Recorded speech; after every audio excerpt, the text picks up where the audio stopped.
Damien's point of view.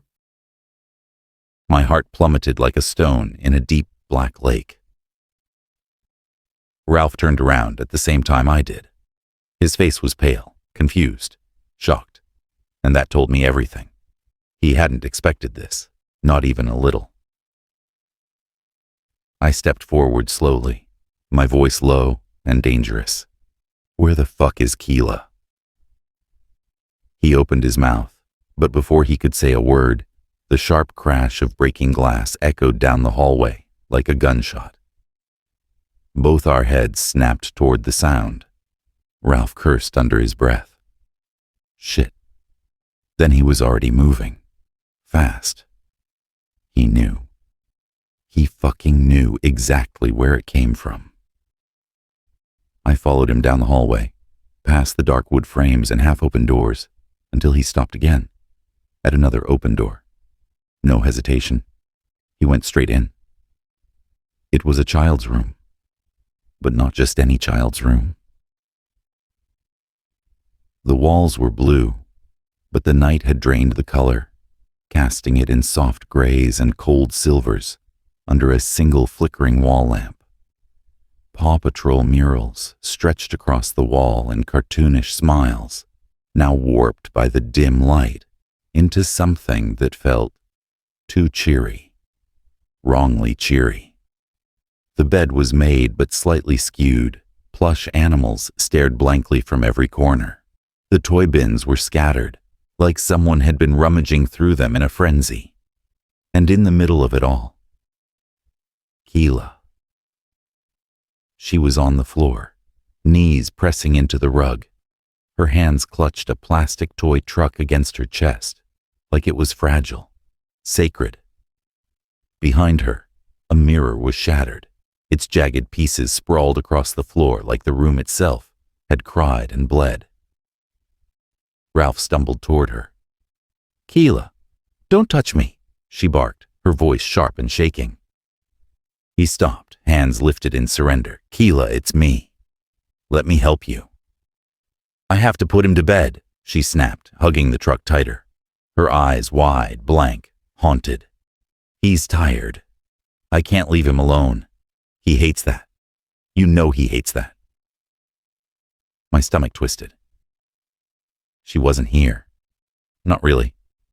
She was in some memory, somewhere we couldn't reach. Ralph looked gutted, running a hand through his hair as he crouched lower. "Kila, listen to me. Don't you say it." She cut him off, voice cracking. "He's just sleeping. He's fine.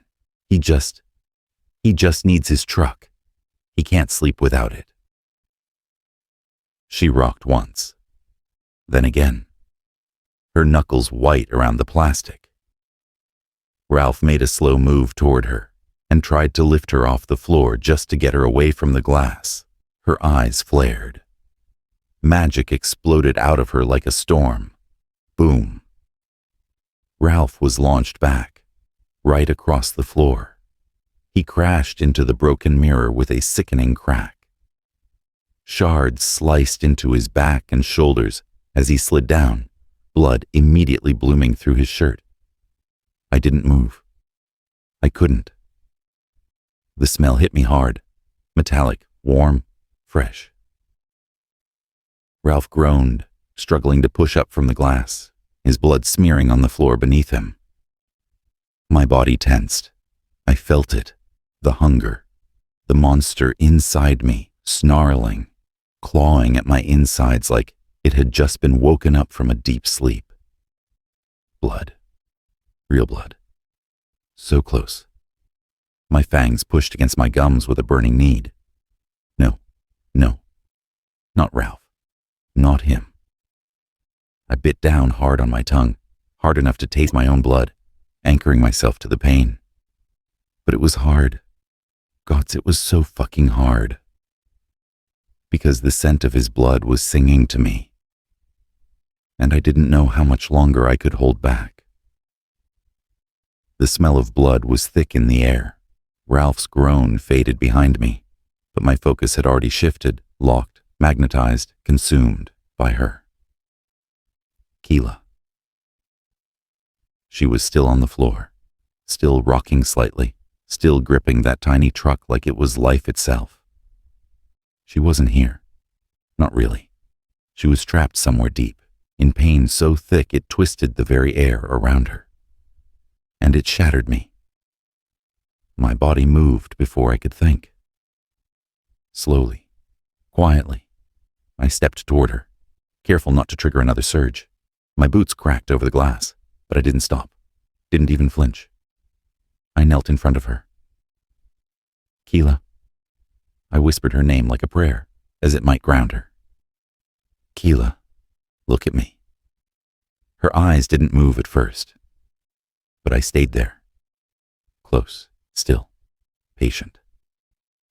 Then slowly, like she had to swim through fire, she lifted her gaze, and her face crumpled.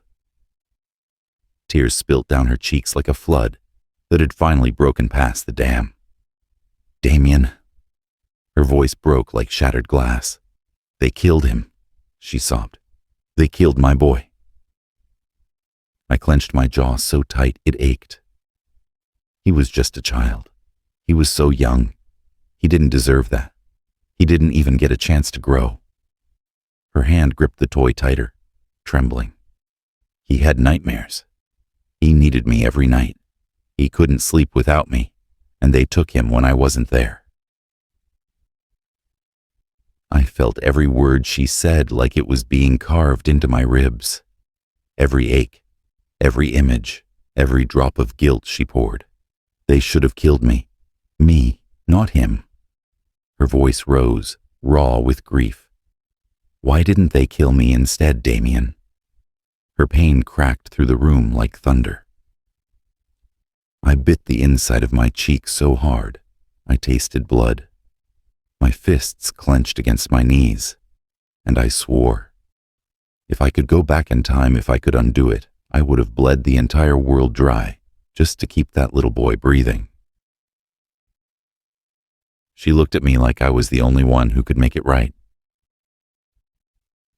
Like I was the only one who had to. She didn't even need to say it out loud, but she did anyway. They have to pay, she whispered through the tears. You'll make them pay, won't you? All of them. I turned slowly, my head heavy with rage, and locked eyes with Ralph. He was leaning against the wall now, blood soaking into his shirt. His jaw was clenched. His expression was unreadable, but I saw it. The tightness, the regret, the guilt. Where were you? How did she lose a child? And you were still breathing? The question burned in me, but I didn't ask it. Not yet. Because Kila's hands suddenly reached up and pressed against my face, soft and trembling.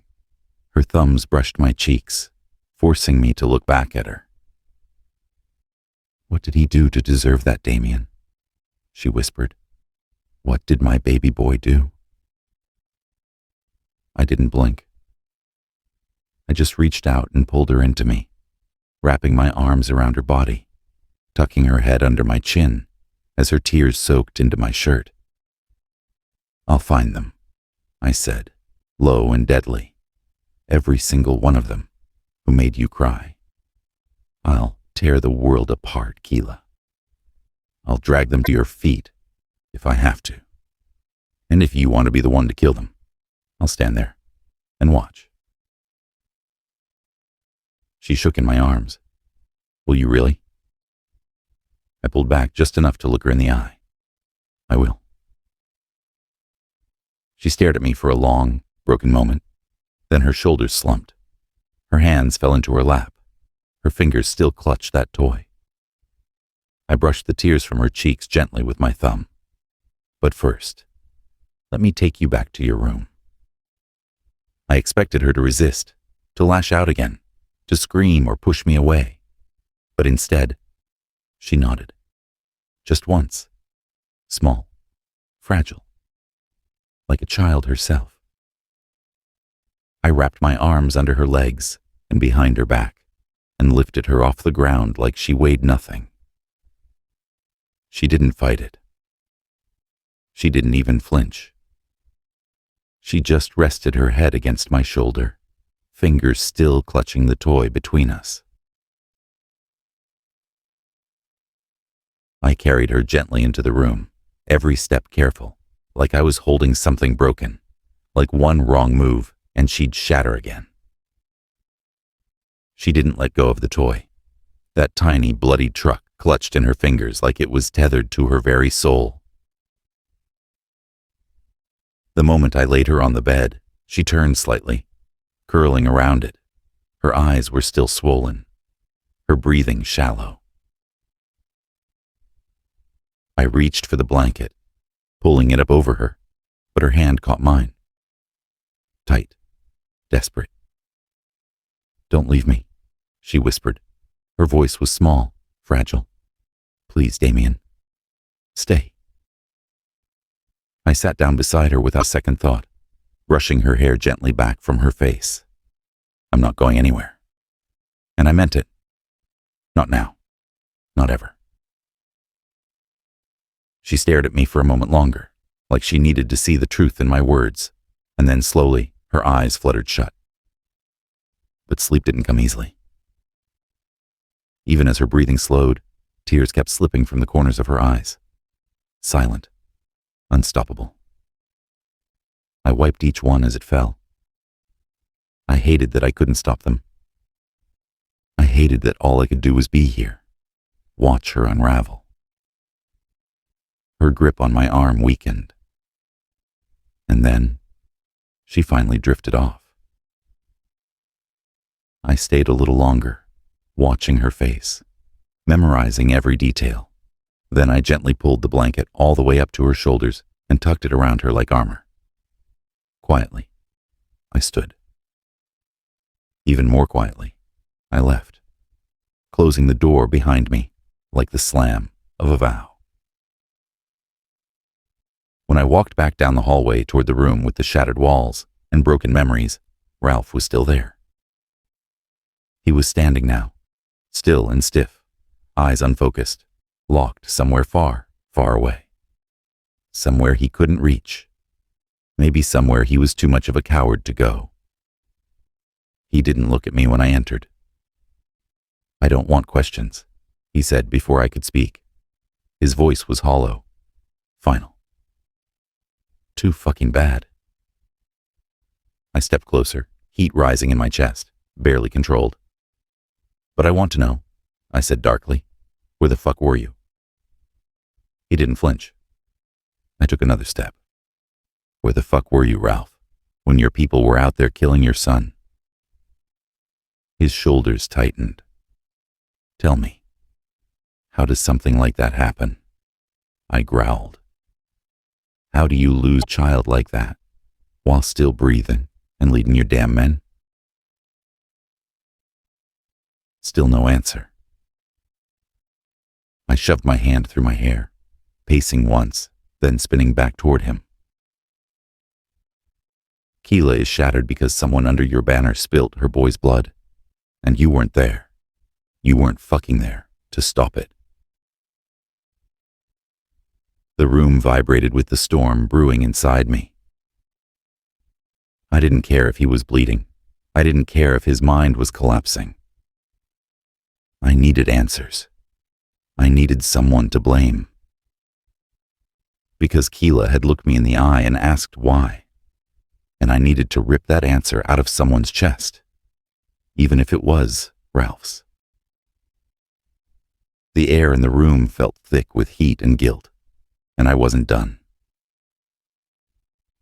Not by a long shot. I moved toward Ralph again, the silence between us snapping like dried twigs under pressure. Then I grabbed his arm and spun him to face me. His face was twisted, unreadable, locked in that damn distant stare, but I wasn't letting him hide in it. "Look at me," I barked. "I want a fucking answer." And then, he shoved me, hard. Caught off guard, I stumbled back a few steps. His chest was rising and falling, fury leaking through his clenched teeth. "This is none of your business," He spat. That did it. I shoved him back with a snarl, my claws itching beneath my skin. It is my business, I growled, standing tall in front of him, eyes burning. Because I care. And Kila, if she ever asks for the truth, I won't stand there like goddamn coward. Ralph's eyes narrowed to slits. Then his whole body tensed, and in one sharp motion, he shoved me back again, even harder this time, his claws fully out. You want to know something, Damien? He roared, voice shaking. Huh? You want the truth so bad?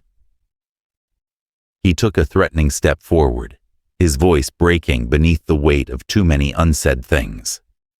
This is about me and Kila. That was our child, Damien, not yours. The words cracked like a whip in the air between us. My jaw locked. And then, slowly, I furrowed my brows. So you know who killed her son? His chest heaved. He staggered back a few steps like the question ripped through him. His hands clawed into his scalp, fingers tugging at his hair so hard I thought he'd tear it out. His eyes shut, and for a moment I thought he'd explode. Then he turned to me. Yes, he rasped. I know who killed my son. My stomach turned, a slow anger coiling through me like poison. They were your pack members, I said quietly. Not a question. A statement. He didn't blink. He didn't nod. He just stood there, rigid, silent, broken. That's all you need to know, Ralph said finally, his voice dead. My pack, not my pack, it doesn't matter. Then his gaze locked to mine, sharp and brutal. Stay out of it, Damien. But I couldn't. Not when Kila had screamed into my arms with a pain that didn't belong in any world. Not when a child's toy still had blood on it. Not when someone had to pay. Dalia's POV. It hadn't been long since I ended the call with Damian, but my mind was already spiraling. They're all in the States now. God.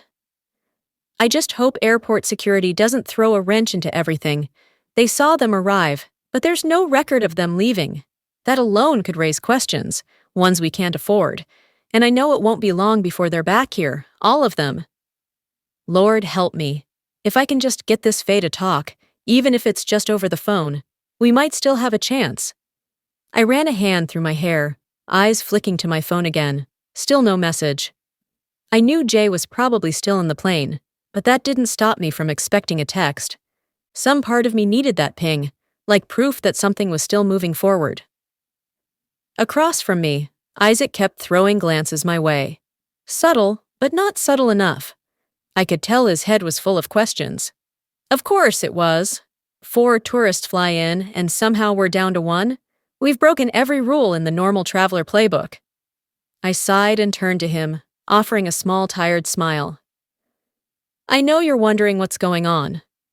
My phone rang, sharp and sudden, cutting through my sentence like a blade. I looked down quickly, my heart rising with hope. It had to be Jay, but it wasn't.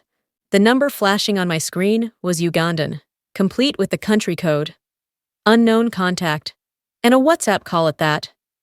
Who the hell had my number? Cautiously, I answered, but said nothing. I held the phone to my ear, waiting, listening. There was silence on the other end, long enough to make me second-guess answering it all.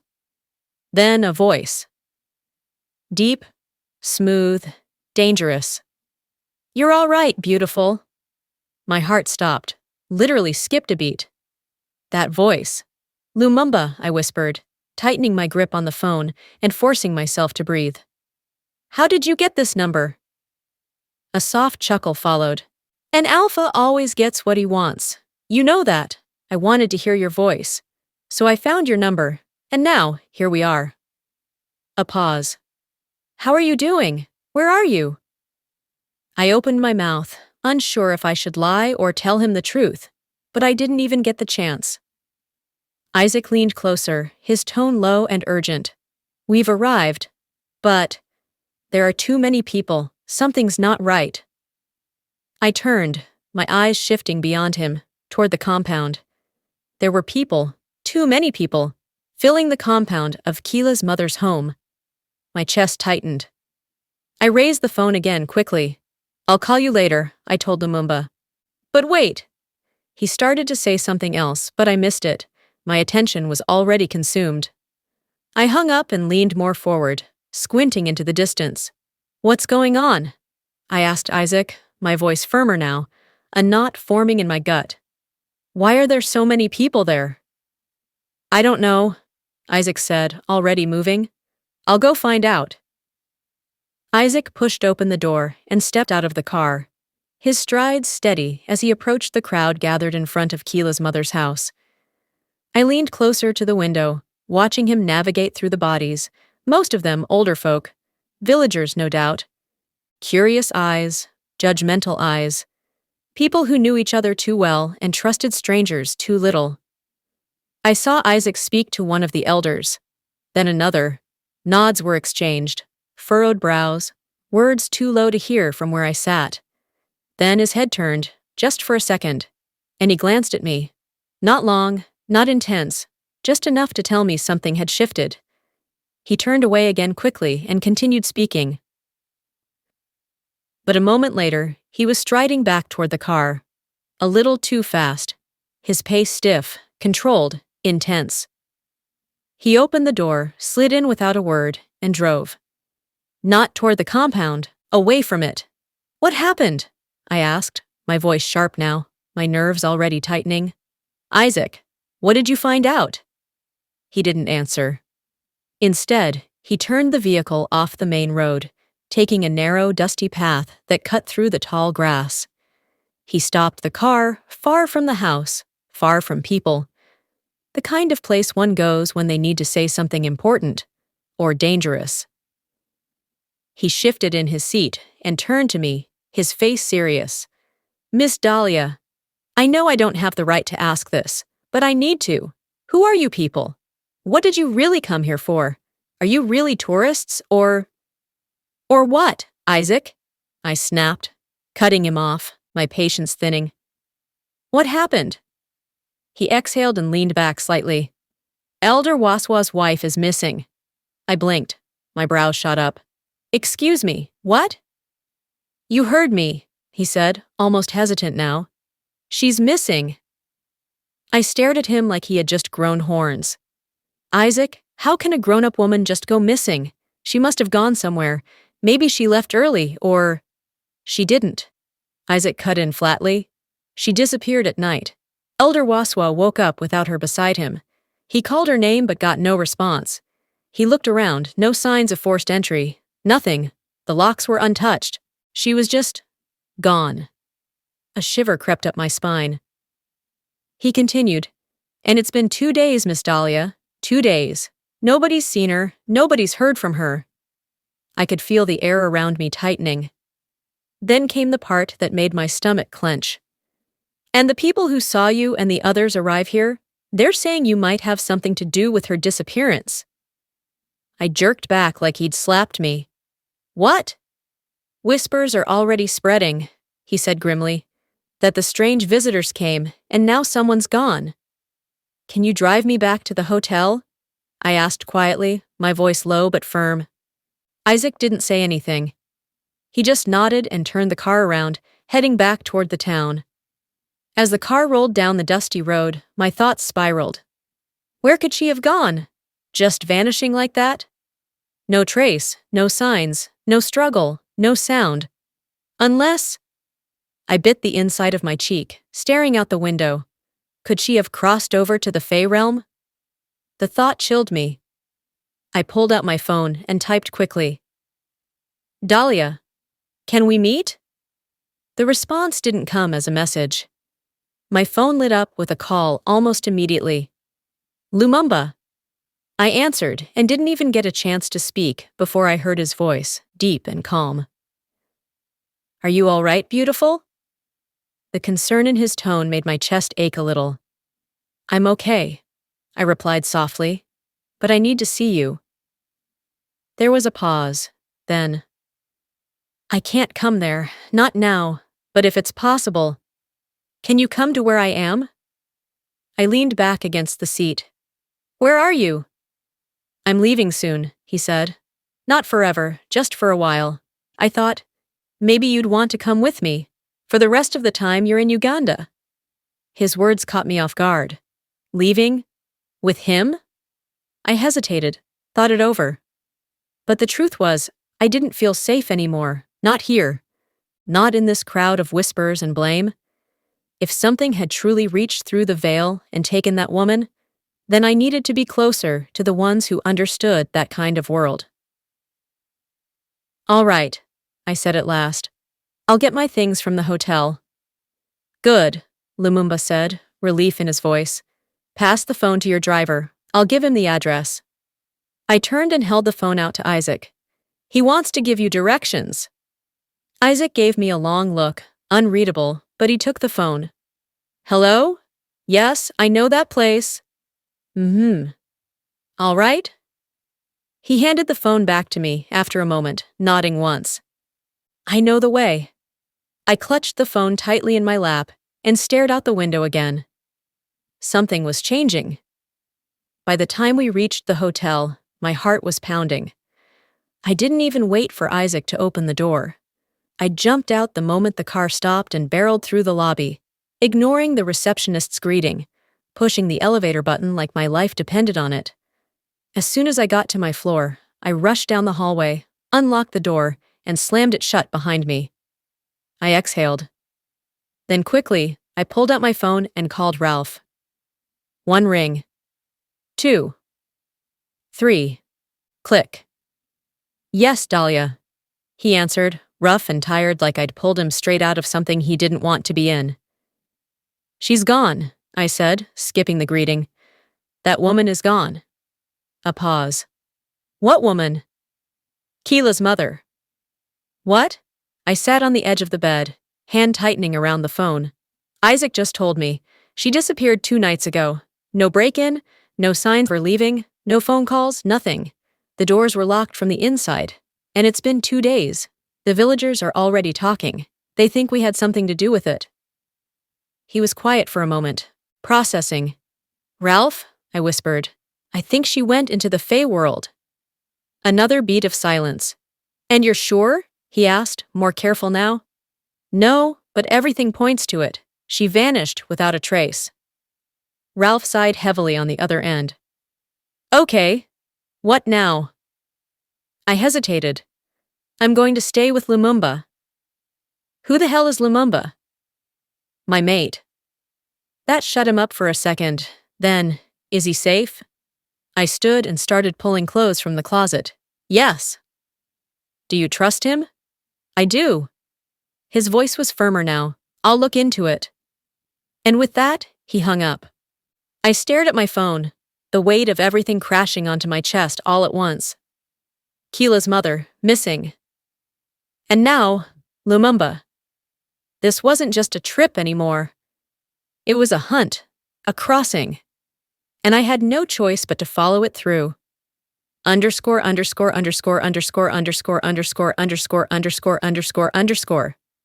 Author's note. Dalia's journey in this story ends here. But her story is far from over.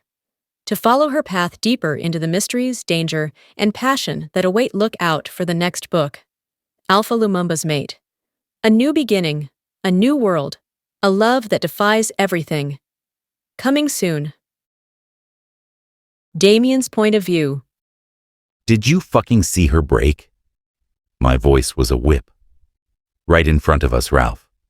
She shattered, and you just stood there, bleeding like your guilt wasn't screaming louder than any howl. Ralph's jaw locked, the muscle ticking. His eyes, flat, stormy, ashamed, finally met mine. They weren't supposed to be alone, he said, voice low and rough. I left them with guards, with pack members. I left them safe. I snarled. Then you either trusted the wrong bastards, or you're the coward who let her bleed because looking in her eyes meant facing what you failed to protect. His hand curled into a tight fist. "Say it again," he said, cold as ice. I stepped closer, close enough to taste the rage between us. "You heard me. Say her son's name. If you've got the spine, say it, Ralph. Or don't you even remember what you lost?" He looked like I'd ripped the air from his lungs. "What did you do, Ralph?" I hissed. "After you found out who killed her boy, did you do anything? Did you even look at her? Because she was in pain. She's been in pain. For years." I moved in, closer than before. Our chests nearly touched. I could feel the fury rolling off him like waves, but I didn't flinch. Not when the truth between us had teeth. "I know you know who took her boy's life," I said, my voice low and lethal. "And for whatever reason, you're choking on silence to protect them. Loyalty? Fear? Doesn't matter." His breath hitched. Barely. "But let me tell you something, Ralph." My voice dropped into something dark. "I'm going to find them. Whether they're your pack members, your friends, your fucking blood, I don't care. I will hunt them down. I'll kill them," I growled. "And I'll burn whatever's left." Ralph didn't move. His jaw twitched. His eyes flared with quiet rage, but he didn't speak. Didn't have to.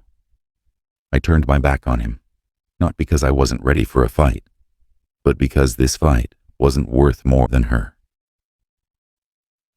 "I'm taking her with me," I said, already walking away. "I can't leave her in your hands. I would hate myself if she woke up and I wasn't there." Behind me, the silence was volcanic. Ralph was breathing like a beast chained at the throat. I walked back into her room. Kila looked so small, so still, like life had stepped out of her body and forgotten to return. My chest cracked. She didn't belong in this place full of ghosts and guilt. I paused, just watching her.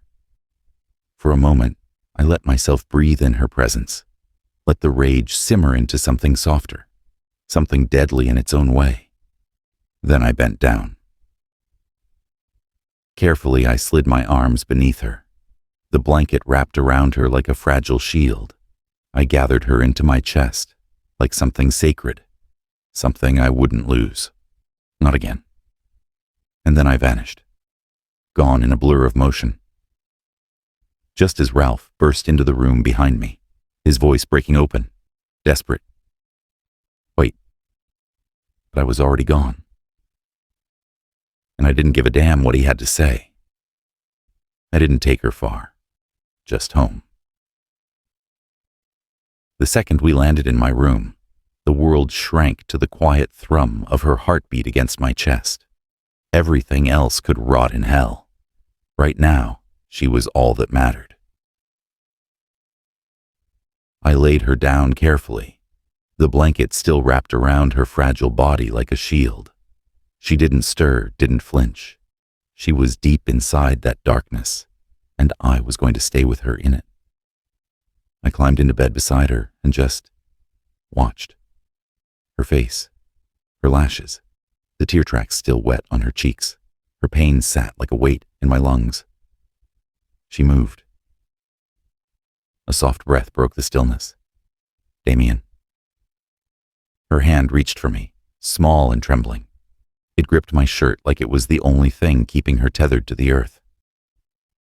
"I'm here," I whispered, and pressed my lips to her forehead. Warm, burning even, like fire under her skin. I didn't sleep, didn't close my eyes. I just lay there, listening to her breathe. My fingers brushed lightly down her arm, calming the storm beneath her skin. Morning crept in. The sky outside went gold. She opened her eyes slowly, squinting at first. Then they locked on mine. That look, it wrecked me. She didn't smile, but there was relief. That cracked, broken kind of relief you only get after drowning in your own blood. Her mouth moved. You stayed. And then her eyes filled. Again. Her lip trembled, and the tears spilled over before I could even reach for her. That sound. Gods, that sound. I'd take a blade to the chest 100 times before I'd hear it again. She tried to speak. Her voice came in tatters. Isabella was the one who killed my son. I froze.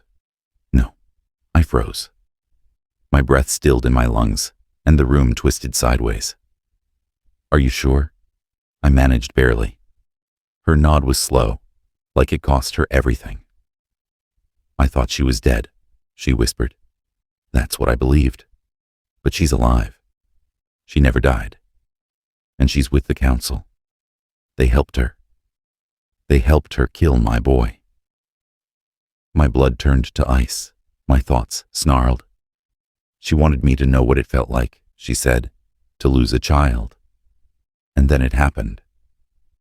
She collapsed in on herself. Her hands gripped her chest, not dramatically, desperately. She gasped like someone was choking her, like the air in her lungs was poison. Kila. She didn't hear me. She was suffocating, her body convulsing, face pale, eyes wild. She clawed at her skin like she was trying to rip the pain out of her ribs. No, no, no, no. Breathe, love. Breathe.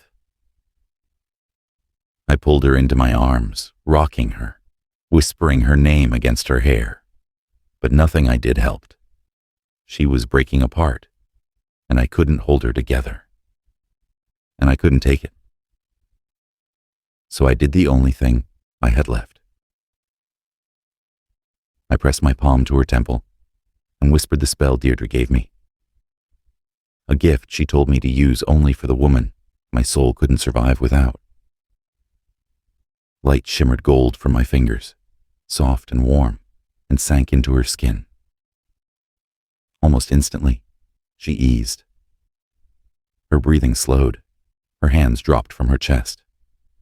She let out one last shaky breath, and then fell still against me. Not unconscious, not blank. Safe. I held her like she might vanish, my lips pressed to her temple, my hand still resting over her heart to make sure it beat. And I didn't move. Not even when the sun finished rising, because this was where I needed to be. Right here. Holding the woman I would burn the world for. Her voice came so soft I nearly missed it. I want my mother. It wasn't a plea. It wasn't even a demand. It was the last echo of a broken girl trapped in a grown woman's body. I brushed a strand of hair from her cheek. Then we'll do whatever we have to, Kila. I promise you that. But first, you need to heal. You need to walk again. I felt her breath hitch, as if those words opened a wound deeper than any blade. Before I could say more, there was a knock at the door. My body tightened instantly. I shifted her gently off my chest and called out, "Come in." The door creaked open. Gerald stepped in, eyes cautious but face unreadable. "The Alpha and the Fae are here. They want to speak to you." His chin lifted slightly, toward her. "It's about her mother." Kila didn't move. But her eyes did, sharp, wide, haunted. I didn't look away from her when I said, "Tell them I'll be there in a minute."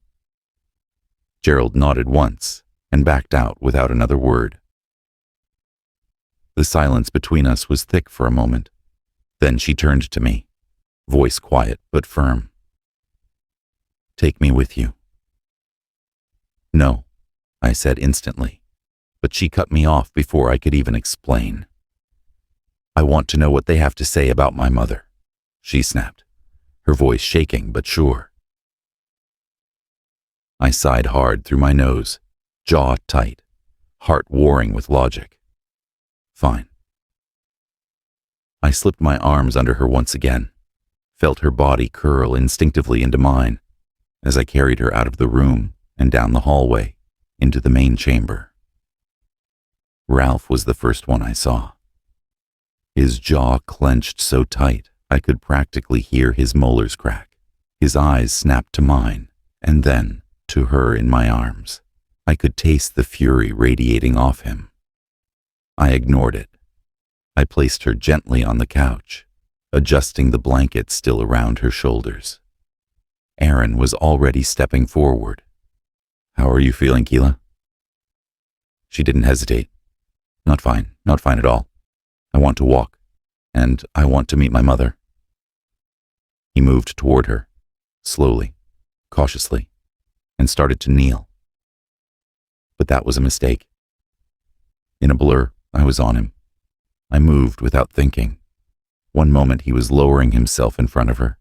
The next, I had him pinned against the wall with my forearm across his chest. "What do you think you're doing?" I hadn't moved like a vampire. Not fully. Just enough speed to make it look human. Almost. Aaron's eyes flashed, and then a burst of magic slammed into my chest, blasting me back a few feet. I caught myself mid-slide, boots skidding against the stone. "I'm not trying to kill her," he snapped. "I'm trying to help." I stared at him. Long, silent, measuring. Then I turned that stare on Ralph, who looked like he wanted to rip my head off and feed it to wolves. Kila. Kila didn't look at either of us. Her face was unreadable, closed off, but I saw her fingers twitch like she was holding herself back from running. She moved slightly, just enough to give Aaron room. He knelt again, slower this time. "I want to see if I can help her walk." Kila's voice was cautious. "What are you going to do?" Aaron closed his eyes. His fingers began to glow, soft at first, like fireflies caught between his palms. The light shimmered, pulsing stronger, until his nose started to bleed, badly. He winced, but didn't stop. Then it was over. He pulled back, face pale. "Your nose is bleeding," Kila said, sitting up straighter. He smiled faintly. "I expected that, but I hope it was worth it. Try to stand." She moved barely, and then the door burst open. A young vampire, one of the newer ones, flew into the room, eyes wild, fangs bared. I saw it in a heartbeat. He had scented Aaron's blood. Fresh. I moved faster than I thought. The second the vampire launched, I was between them, one hand locked around his throat. "Cool down," I growled low and cold, "and get the hell out." He tried to snarl back, but Gerald was already there, grabbing him roughly and dragging him out with a scolding mutter under his breath. Silence returned. Kila sighed. "Clean that blood off, Aaron, before the baby vampires decide your dinner." Aaron wiped it with the sleeve of his oversized shirt, muttering something I didn't care to catch. Then she moved. My body went still. She pushed herself off the couch, one foot, then the other, wobbling like a fawn, arms twitching for balance. She stepped again, and again. Slow. Like a miracle, unfolding one heartbeat at a time. She looked up, her voice cracked, raw and grateful. "It worked. I can walk again." She turned and walked toward Aaron. Then, shockingly, wrapped her arms around him. His eyes went wide. So did mine. He hesitated, but then brought his arms up to return the hug, until Ralph stepped forward, jaw clenched and hand firm as he pulled them apart. "We're grateful," he said through gritted teeth, "but that's enough." Kila turned to us, steady on her feet now. Her voice didn't shake. "Can we go to Africa now? I want to meet my mother." Kila's POV. I could still feel the cold from last night buried in my bones. That kind of brokenness doesn't just vanish. The pain of almost losing my child, it came back like a scream I never got to release. A wound I didn't even know I had until it split open. I'd screamed into Damian's chest, not because I was weak, but because I couldn't carry the grief on my own anymore. And yet, I was walking again. I kept staring at my feet, at the way they touched the floor, steady and real. Aaron's magic had somehow worked. I could feel them again. I could move. My body no longer felt like a prison. Hope. It came back. Crawling, hesitant, but alive. I want to go to Africa, I said quietly. I want to meet my mother. Silence. No one said a thing. I looked between the three of them. Damien, Ralph, Aaron. Nothing. My brows pinched. Why aren't you saying anything? Don't you want me to meet my mother? Aaron stepped forward slightly, his voice soft. That's why we're here. Ralph crossed his arms, jaw clenched. Your mother went to the Fae world. I didn't even blink. Then let's go back to the Fae. His voice cracked like thunder. Not even a damn chance. I looked at him, refusing to flinch. You just said my mother is there, and I want to meet her. He looked at me like I was a child about to run into traffic. Yes, she's there. But it's dangerous, Kila. You almost died there. I can't let you go back. I survived, I whispered. Barely. But I survived. And I'll do it again if it means seeing her. Aaron stepped forward, rubbing his temples.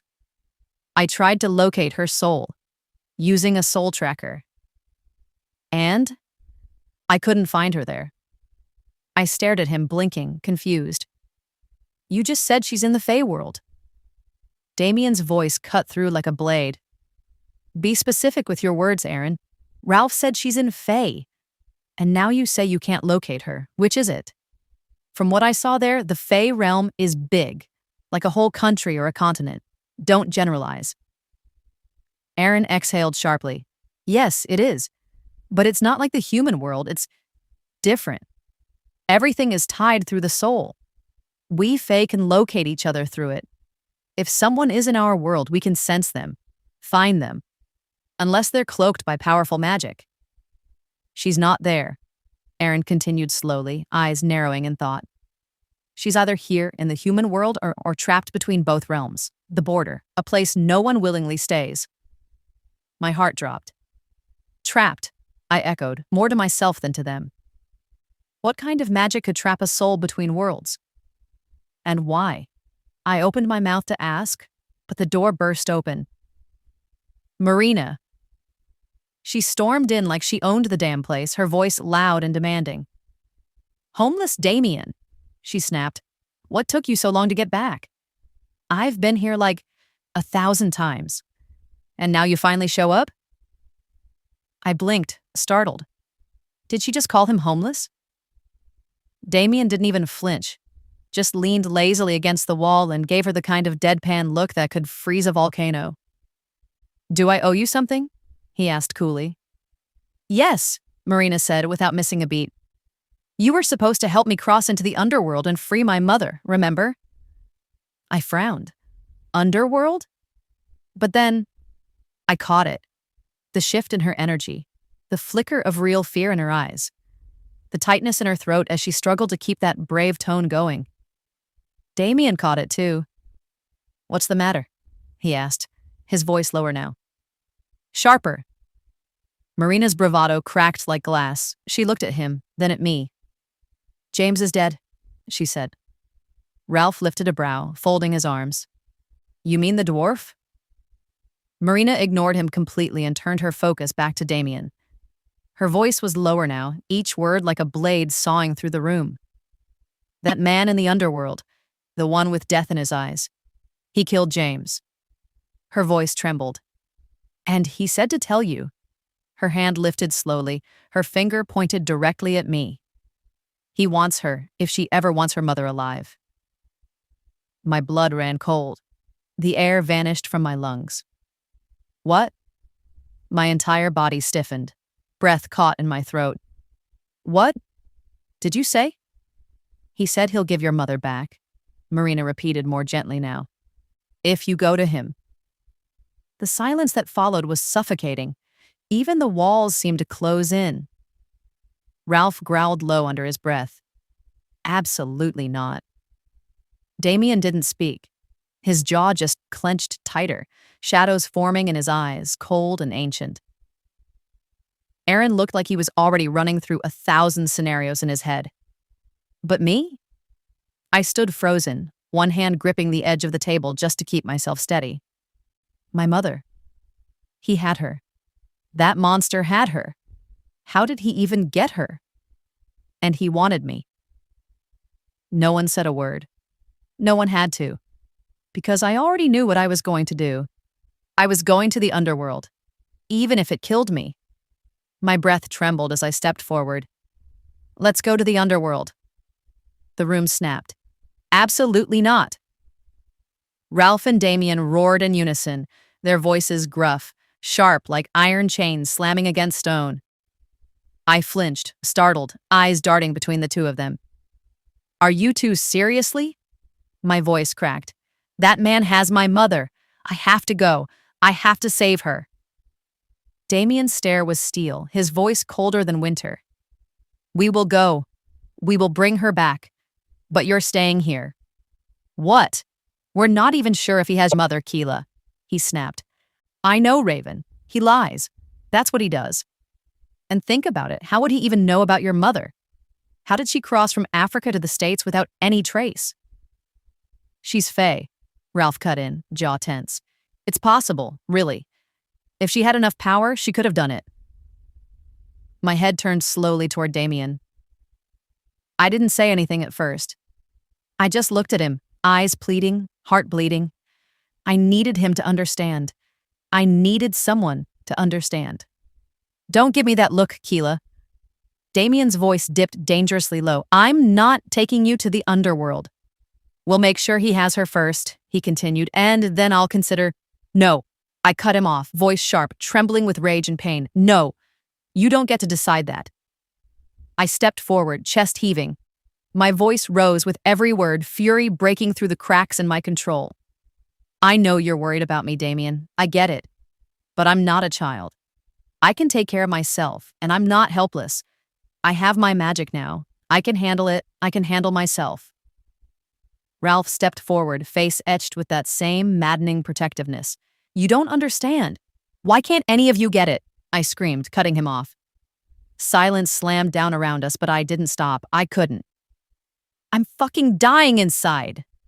My voice broke. I grew up thinking my mother was dead. I mourned her. Every birthday, every nightmare, every goddamn lonely second, I thought she was gone. A sob tore from my throat, but I shoved it down and And now I find out she's alive. And just when I thought I'd finally meet her, that monster has her. He wants me in exchange. And you two are standing in my way? Tears stung my eyes, but I didn't look away. I couldn't. You want to protect me? Then let me fight for the only person I've dreamed of meeting my whole life. They said nothing. The silence said everything. My fists shook at my sides, my chest burned. But I wasn't backing down. The room crackled with the weight of my words, the silence unbearable. Then Aaron stepped forward. His voice was calm but firm. Let her go meet him. Both Damien and Ralph turned to him, sharp and ready to shut him down. You two will be there, Aaron added quickly. If that vampire isn't immune to Fae magic, she'll protect herself. If his intentions are bad, she'll know, and so will you. I turned to him slowly. Aaron was calm in my storm, steady. But I needed more than Aaron's words. I needed Damien's. My eyes lifted to Damien. He was quiet, unmoving. The muscle in his jaw ticked, his arms crossed tight across his chest. He looked like he was swallowing fire, barely keeping it down. Because in the end, this wasn't up to Ralph.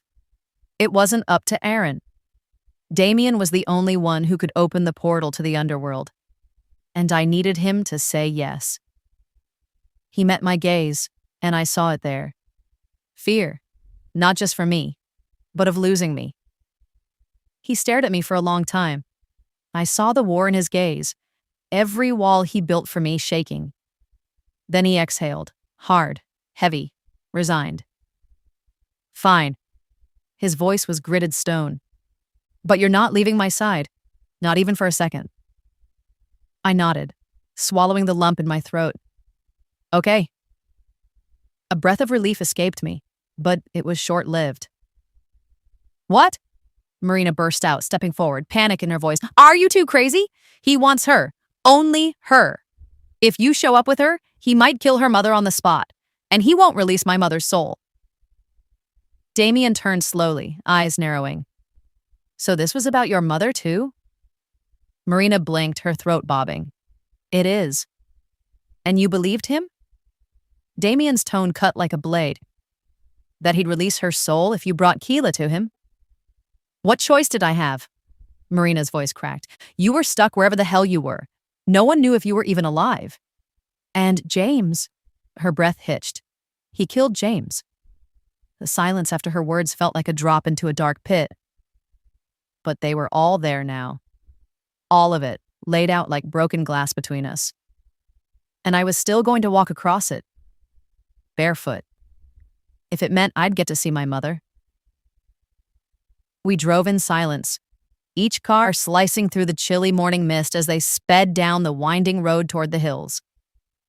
Ralph drove in front, Aaron beside him in the passenger seat. Seth, Garby, and Gerald followed in the third car while Damien took the lead vehicle, with me. Of course he did. He had insisted on it, his voice firm and unyielding, giving no room for argument. Marina sat silently in the back seat, arms crossed, eyes burning holes into the road ahead. But I wasn't paying attention to Marina. I kept glancing at Damien. His hands gripped the steering wheel like he wanted to crush it, every muscle in his arms pulled tight. His jaw clenched, his shoulders tense. He hadn't said a word since we left, not even a glance my way, but I didn't need words to know what was happening. He was scared, angry, trying to hold himself together and doing a terrible job at hiding it. I kept stealing glances at him, my heart aching at how quiet he was. This wasn't like him. Damien wasn't just silent. He was simmering. I reached out and touched his arm gently. His skin was warm under my fingers, and I felt the power thrumming through him like a second heartbeat. Damien, I whispered, trying to ease the storm in his chest. I'm not human. Not like you used to see me. I'm Fae. I have magic with me. If he tries anything and I can blast him and escape. His voice came out low, rough. I know you do. But he didn't relax, not even a little. He exhaled, eyes still on the road. Still, this whole thing, you being Fae, is new. You're new to this. I squeezed his arm, not hard, but enough for him to feel me, to see me. Is that really what's worrying you? I asked gently. Or is there something else? Something that has nothing to do with me. He looked at me just for a second, but I saw it, that flicker of something in his eyes. Not fear, not anger. Pain. But then he turned back to the road, lips pressed tight like he was locking the truth behind his teeth. I leaned back into the seat and exhaled. Don't forget I can vanish as well, I murmured, forcing a smile to ease his worry. If he tries anything, I'll disappear. I'll come back to you. Straight into your arms. That made him look at me again. Just for a moment. And there it was, a faint smile. Barely there, but real. He looked almost relieved. Maybe not completely, but enough for me to breathe a little easier. The road curved sharply, and the hills finally came into view. They rose like sleeping beasts in the distance, shadows cast across the rocks. The cars slowed as we reached the tunnel entrance, hidden from the world. We all got out. The cold hit my skin, sharp like needles, but I barely felt it. Damien walked ahead, muttering something under his breath. His words stirred the wind. The big stone before him began to shift, groaning as it cracked open. Then it parted completely, revealing a shimmering portal, bright and alive like liquid starlight. Seth, Garby, and Gerald went through first, one by one. Ralph stepped forward and reached for my hand. You're coming with me. But Damian growled, low and territorial, and grabbed my hand instead. Not a chance. Ralph stared at him, then at me. There was a challenge in his eyes, but he didn't say a word. He just turned and disappeared through the portal. Damian turned back to me. His eyes locked on mine. Then, without warning, he leaned down and kissed me, long and slow, like he was carving it into my soul. I kissed him back, gripping his jacket, grounding myself in him. When he pulled back, his voice was rough, thick with emotion. Whatever happens, don't forget I love you. Something cracked inside me, because that sounded like a goodbye, and it scared the hell out of me. I tried to smile even though my throat felt like it was closing. I know, I said softly, and kissed him again. I'll be all right. Nothing scares me anymore. Not since I found out who I am. Not with you in my corner. I know you'll always find me. You'll always bring me back home. He stared at me, his gaze burning deep. And then he pulled me into one more kiss. Harder this time. Desperate, and full of all the things we didn't say. When he let go, his voice was firmer. Let's go, he said. They're waiting for us. I nodded and laced my fingers through his. And together, we stepped through the portal into the underworld. The world twisted. I stumbled out of the portal and fell hard onto the other side, the ground rough beneath my palms. It was nearly dark. I pushed myself up and looked around, heart racing in my chest.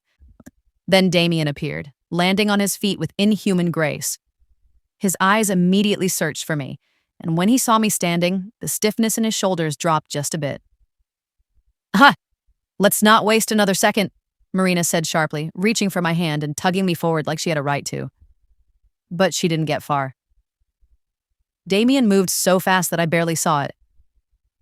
He grabbed Marina's wrist mid-motion and swatted her away, not hard, but hard enough to make her stumble back with a startled gasp. "Don't touch her," Damian snarled, voice low and dangerous. Marina's eyes flared. "Did you forget what brought us here in the first place?" "Damian," I said quietly, stepping between them. "We talked about this. You promised." He turned his head, jaw locked tight. I saw the war in his eyes. Then he let out a long, strained breath, dragging his hand down his face. "All right," he muttered. He turned to Marina. "Where exactly did Riven tell you to go?" "To the old castle," she replied. I froze. The name alone made me shiver. My stomach twisted as memories rushed in. Cold stone walls, ancient blood, human or non-human skeletons. Walls that talked. That castle wasn't just abandoned. It was cursed, haunted by something older than death. Damian frowned. "All right, I'll drop you off in front of it." "No," Marina cut in quickly, stepping forward. "He said once we pass through the portal, he'll come for us from here, but he doesn't know we have company. You all need to leave before he arrives." Damian's hands went straight to his hair. He gripped it hard, breathing through his teeth, clearly trying not to explode. Then he exhaled, turned around and barked, "Let's leave, now." Ralph cursed under his breath. Fucking hell. But he obeyed. Aaron didn't argue either. They turned and mounted the black horses that waited by the broken stone pillars, the creatures snorting and pawing at the dead earth. The other vampire, Gerald, followed silently. They rode off into the dark mist without looking back. Damian didn't move right away. He just stared at me, long and hard, like memorizing my face in case he never saw it again. My heart squeezed. Then, without a word, he vanished into the air, the wind curling around where he'd stood. Seth and Garby followed him, melting into shadows. I turned, spun to face Marina. "So when is that bastard?" I didn't finish. Pain exploded through the back of my head. Something slammed into my skull with brutal force. And then, nothing. I came slowly, with cold stone under my body and the scent of death in my nose. I knew where I was before my eyes even opened. The castle. The old one. But this time, I wasn't in the middle of 1,000 skeletons. I was inside the throne room, and directly in front of me sat the high crown. The vampire on it was slumped but smiling. ghastly pale, his eyes glowing faintly beneath lids that should have stayed shut. His skin was tight over bone, like he'd been asleep for centuries in a coffin lined with rot. And yet, somehow, he was breathing. Barely. His lips cracked open as he looked at me. "You're finally here," he said. His voice scraped the air, dry, hollow, ancient, like it had come from somewhere beyond time. And every hair on my body stood on end. I swallowed hard. My throat felt tight like it was closing in on itself. "Where's my mother?" I rasped, my voice cracking as I pushed myself up from the cold stone floor. "Where the hell is she?" A slow clap echoed through the vast chamber, and the sound of footsteps followed, lazy, taunting. Riven. He stepped out from the shadows behind me like a wraith, that same crooked smile twisted on his face. Just the sight of him made bile rise in my throat. He hadn't changed, not even slightly. The same glint in his eye, same cold cruelty wrapped in charm. "Which mother, young woman?" he said, tone mocking. "I don't have your mother here." I blinked at him. My heart stopped. "What the fuck are you talking about?" I demanded, turning on him. "You don't have my mother? What does that mean?" Riven shrugged, spreading his hands like it was obvious. "You heard me. I don't have your mother. Never did. That was just an excuse." The room tilted. My knees nearly gave out. No, I said, taking a step toward him, rage bubbling up beneath my skin. "You said you'd set her free if I came," I snapped. "That was the deal. That was—" "I lied," he interrupted smoothly, then struck me. His palm cracked across my face, and the force of it sent me stumbling sideways, stars flashing in my vision. My cheek burned. I tasted blood in my mouth. He grabbed my chin and forced my face up. "Do you have a hearing problem?" Riven hissed. "I don't have her. Never even met her.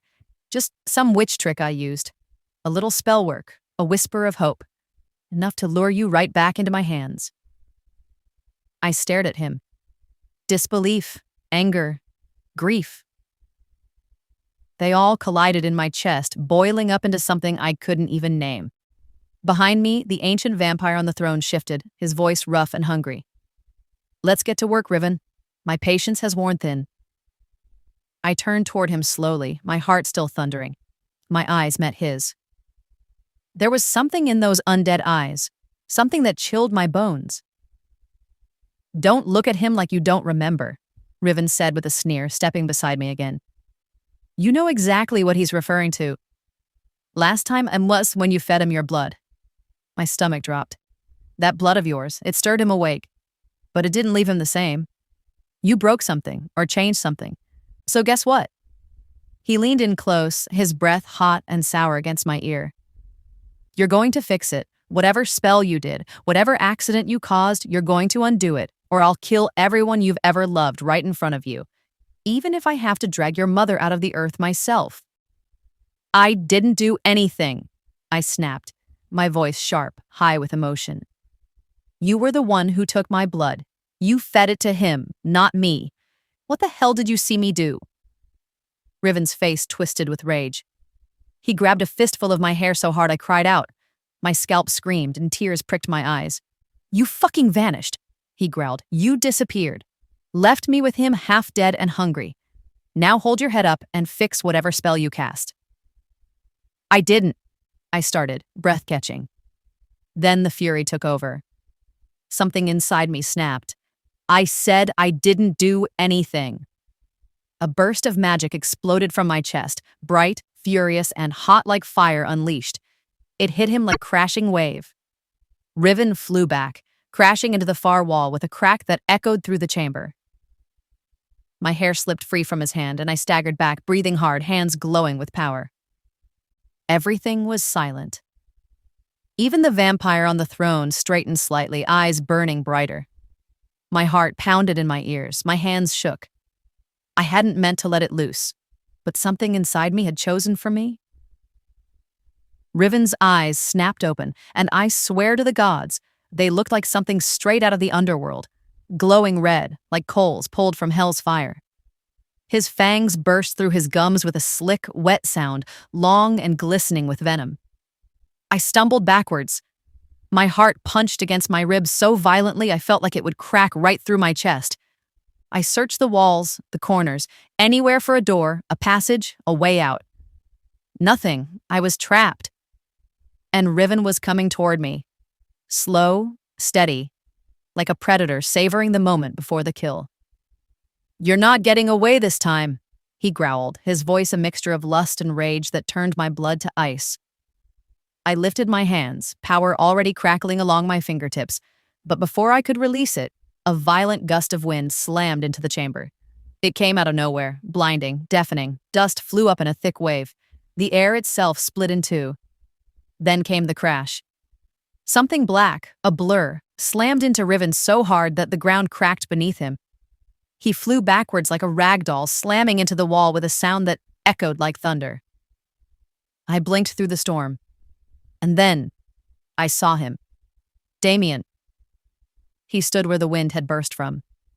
Dark. Deadly. Unshakable.